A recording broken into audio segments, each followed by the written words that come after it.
Hi viewers, welcome to Sri Akshaya's kitchen. இன்னைக்கு நம்ம கிச்சன்ல சூப்பரான அவல் புட்டு எப்படி பண்ணலான்னு பார்க்கலாமா? வீடியோக்குள்ள போறதுக்கு முன்னாடி நம்ம சேனலை சப்ஸ்கிரைப் பண்ணாதவங்க மறக்காம சப்ஸ்கிரைப் பண்ணிருங்க. வாங்க வீடியோக்குள்ள போலாம். அவல் புட்டு பண்றதுக்கு நான் இன்னைக்கு 1 கப் அளவுக்கு வெள்ளை அவல் எடுத்திருக்கேன். இதுக்கு பதிலாக நீங்க சிகப்பு அவல் கூட யூஸ் பண்ணிக்கலாம். அதே மாதிரி இதுல வந்து மெல்லிசான அவல் இல்லை திக்கான அவல் எது வேணாலும் யூஸ் பண்ணிக்கோங்க, அதெல்லாம் ஒன்றும் பிரச்சனை இல்லை.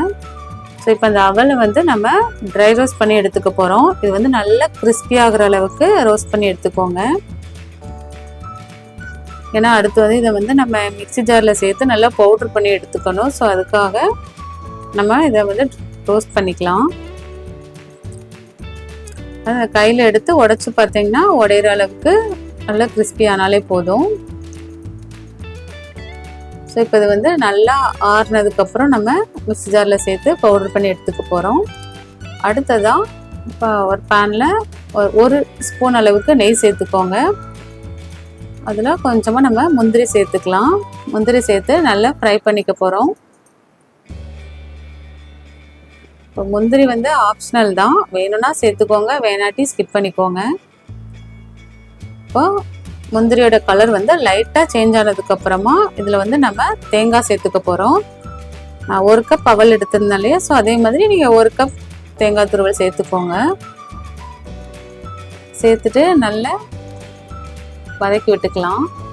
இப்போ இந்த தேங்காயிலேருந்து அந்த ஈரப்பதம் மட்டும் போனாலே போதும். இந்த தேங்காயோட கலர்லாம் சேஞ்ச் ஆகணும்லாம் அவசியம் இல்லை. ஜஸ்ட் அந்த ஈரப்பதம் போகிற வரைக்கும் மட்டும் நம்ம இதை வந்து வறுத்தெடுத்தாலே போதும்.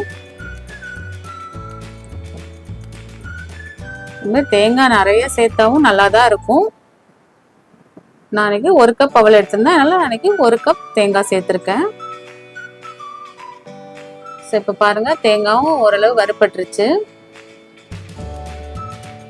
இப்போ நம்ம அடுப்பை ஆஃப் பண்ணிடலாம். இப்போ அடுத்ததாக நம்ம அவல் வறுத்து வச்சுருந்தாலே அதுவுமே நல்லா ஆறிடுச்சு. இப்போ அதை வந்து கொஞ்சம் கொஞ்சமாக மிக்ஸி ஜாரில் சேர்த்து இந்த மாதிரி ரவை பதத்துக்கு திரிச்சு எடுத்துக்கோங்க. ரொம்ப பவுடராக வேணாம், அதுமாதிரி ரொம்ப குறகுறன்னு வேணாம். ஸோ நல்ல மெல்லிசான ரவை இருக்கும், ரொம்ப பொடியாக இருக்கக்கூடிய ரவை, அந்த பதத்துக்கு நீங்கள் திரிச்சாலே கரெக்டாக இருக்கும். ஸோ இந்த பாருங்கள், இந்த மாதிரி இருந்தால் கரெக்டாக இருக்கும். இப்போ இதில் வந்து ஒரு பிஞ்ச் அளவுக்கு உப்பு சேர்த்து நல்லா கலந்து விட்டுக்கோங்க. இப்போ அடுத்ததாக பார்த்தீங்கன்னா நல்லா வெது வெதுன்னு இருக்கணும் தண்ணி, கை பொறுக்கிற அளவுக்கு சூடு இருந்தாலே போதும். ஸோ அந்த தண்ணியை வந்து இதில் சேர்த்து கொஞ்சம் கொஞ்சமாக சேர்த்து நல்லா கலந்து விட்டுக்கோங்க. அதாவது நம்ம புட்டுக்கெலாம் மாவு பிசைவோம் பார்த்தீங்களா, அந்த மாதிரி. ஃபஸ்ட்டே அதிகமாக தண்ணி சேர்த்துற வேண்டாம். ஸோ கொஞ்சம் கொஞ்சமாக சேர்த்து நல்லா கையால் நல்லா கலந்து விட்டுக்கோங்க. இப்போ கலந்து விடுறப்போ இது வந்து அங்கங்கே கட்டி கட்டியாக தான் இருக்கும். ஸோ முடிஞ்சால் நீங்கள் கையாலே நல்லா உடச்சி விட்டு நல்லா கலந்து விட்டுக்கோங்க. அதாவது இந்த மாவு எப்படி இருக்குன்னா நல்லா உதிரி உதிரியாக நம்மளுக்கு இருக்கணும். ஸோ இந்த மாதிரி கட்டி கட்டியாக இருக்கக்கூடாது. ஸோ அதுக்காக நான் என்ன பண்ணுறேன்னா மறுபடியும் மிக்ஸி ஜாரில் சேர்த்து பல்ஸ் மோடில் கொடுத்து நான் பல்ஸ் பண்ணி எடுத்துக்க போகிறேன். ஏன்னா இது வந்து நல்லாவே தெரியுது பாருங்கள், கெட்டி கட்டியாக இருக்குது. ஸோ அதனால் நம்ம மிக்ஸி ஜாரில் சேர்த்து பல்ஸ் பண்ணி எடுத்தோன்னா நம்மளுக்கு வந்து நல்லா உதிரி உதிரியாக கிடைக்கும். இப்போ பாருங்கள் எப்படி நல்லா உதிரி உதிரியாக இருக்குன்னு. ஸோ இந்த மாதிரி நீங்கள் பண்ணி எடுத்துக்கோங்க, ரொம்பவே ஈஸியாக இருக்கும் இந்த மெத்தடு. இப்போ எல்லாமே நான் இந்த மாதிரி பல்ஸ் பண்ணி எடுத்துட்டேன். இப்போ பாருங்கள், நம்மளுடைய புட்டு மாவு இந்த மாதிரி தான் இருக்கணும். இப்போ கையால் பிடிக்க வரணும், அதே மாதிரி உதுத்து விட்டால் அது நல்லா உதிர்ந்து போகணும். ஸோ நல்லா சாஃப்டாக இருக்கும். ஸோ இது அப்படியே இருக்கட்டும். அடுத்ததாக இதுக்கு வந்து நம்ம வெள்ளை பாகு வந்து காய்ச்சி எடுத்துக்கலாம். அது 1 கப் அவல் சேர்த்துருந்தேன் இல்லையா, ஸோ அதுக்கு வந்து 1/2 கப் வெல்லங்கிறது கரெக்டாக இருக்கும். இப்போ 1/2 கப் வெல்லம் சேர்த்துட்டு அதில் வந்து ஒரு 1/4 கப் போல் தண்ணி சேர்த்து இந்த வெல்லம் வந்து நல்லா கரைய வச்சுக்கலாம். இப்போ பாருங்கள், வெல்லம் வந்து நல்லாவே கரைஞ்சிருச்சு.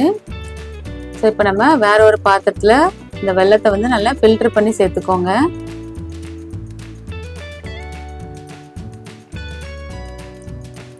இப்போ நம்ம அடுப்பை ஹை ஃப்ளேமில் வச்சுட்டு இந்த வெல்லம் வந்து நல்லா கொதிக்க வச்சிடலாம்.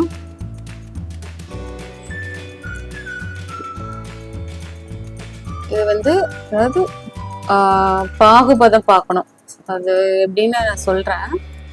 இப்போ பாருங்கள், இதை வந்து நம்ம தண்ணியில் எடுத்து ஊற்றி பார்க்கணும். அது வந்து தண்ணியில் கரைஞ்சி போகாத அளவுக்கு இருந்தாலே போதும். ரொம்ப உங்களுக்கு இப்போ இந்த அதிரசத்துக்குலாம் நம்ம பாகு எடுப்பலாம், அந்த மாதிரிலாம் நமக்கு தேவையில்லை.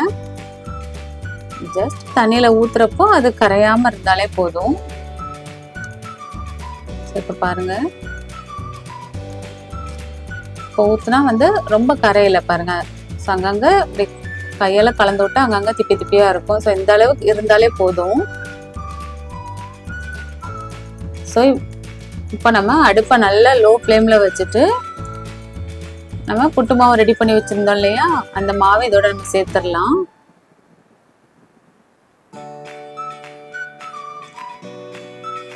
சில பேர் என்ன பண்ணுவாங்க, இந்த புட்டு மாவை வந்து தனியாக வேக வச்சு அதில் வந்து சுகரோ அல்லது நாட்டு சர்க்கரையோ இல்லை வெல்லமோ ஏதோ ஒன்று சேர்த்து அப்படியே கலந்து அப்படியே சர்வ் பண்ணுவாங்க. அதுவும் ஒரு மெத்தடு, அப்படியும் பண்ணலாம். இந்த மாதிரியும் நீங்கள் பண்ணி பாருங்கள், இதுவும் ரொம்ப சூப்பராக இருக்கும். இப்போ வந்து அடுப்பு வந்து நல்ல லோ ஃப்ளேமில் தான் இருக்குது. ஸோ அந்த இப்போ மாவை இதில் வந்து சேர்த்து நல்லா கலந்து விட்டாச்சு. இப்போ அடுத்ததான் நம்ம தேங்காய் வறுத்து வச்சுருந்தோம் இல்லையா, ஸோ அந்த தேங்காயும் இதோட சேர்த்து நல்லா கலந்து விட்டுக்கலாம்.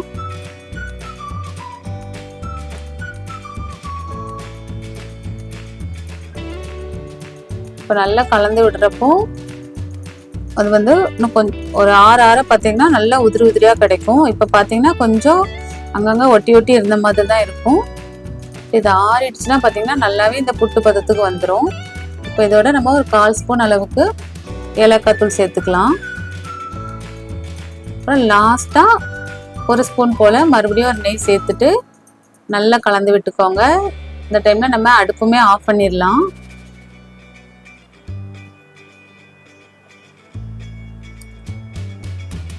பாருங்க, நல்லா கலந்து விட்டு அப்படியே மூடி வச்சிருங்க. ஒரு 5 நிமிஷம் கழிச்சு பார்த்தீங்கன்னா அது நல்லா அந்த பாகு எல்லாமே நல்லா ஊறி போய் ரொம்ப சூப்பராக நல்லா உதிரி உதிரியாக கிடைக்கும் புட்டு. இது வந்து நம்ம மூடி வச்சிடலாம். ஒரு 5 நிமிஷத்துக்கு அப்புறம் பார்த்தீங்கன்னா ரொம்பவே சூப்பராக இருக்கும். இப்போ ஒரு கரண்டி வச்சு நல்லா கலந்து விட்டுக்கோங்க. இப்போ பாருங்கள், உங்களுக்கு பார்த்தாலே தெரியும் நல்லா உதிரி உதிரியாக நல்லா சூப்பராக ரெடி ஆயிடுச்சு. நல்லா சாஃப்டாக இருக்கும், சாப்பிட்றதுக்குமே ரொம்ப சூப்பராக இருக்கும். ஸோ நீங்கள் கண்டிப்பாக ஒரு தடவை இதே மாதிரி ட்ரை பண்ணி பாருங்கள். ஸோ குட்டீஸ் எல்லாமே நல்லா விரும்பி சாப்பிடுவாங்க இந்த மாதிரி செஞ்சு கொடுத்தீங்கன்னா. பாருங்கள், உங்களுக்கு பார்த்தாலே தெரியும் எவ்வளோ நல்லா உதிரி உதிரியாக நல்லா சாஃப்டாக இருக்கும். ஸோ கண்டிப்பாக இதே மாதிரி ட்ரை பண்ணி பார்த்துட்டு உங்களோட ஃபீட்பேக்கை மறக்காமல் கமெண்டில் ஷேர் பண்ணுங்கள். இதே மாதிரி நிறைய ரெசிபீஸ்க்கு ஸ்ரீ அக்ஷயாஸ் கிச்சன் சேனலை சப்ஸ்கிரைப் பண்ண மறக்காதீங்க. வேறு ஒரு ரெசிபியோட அடுத்த வீடியோவில் பார்க்கலாம்.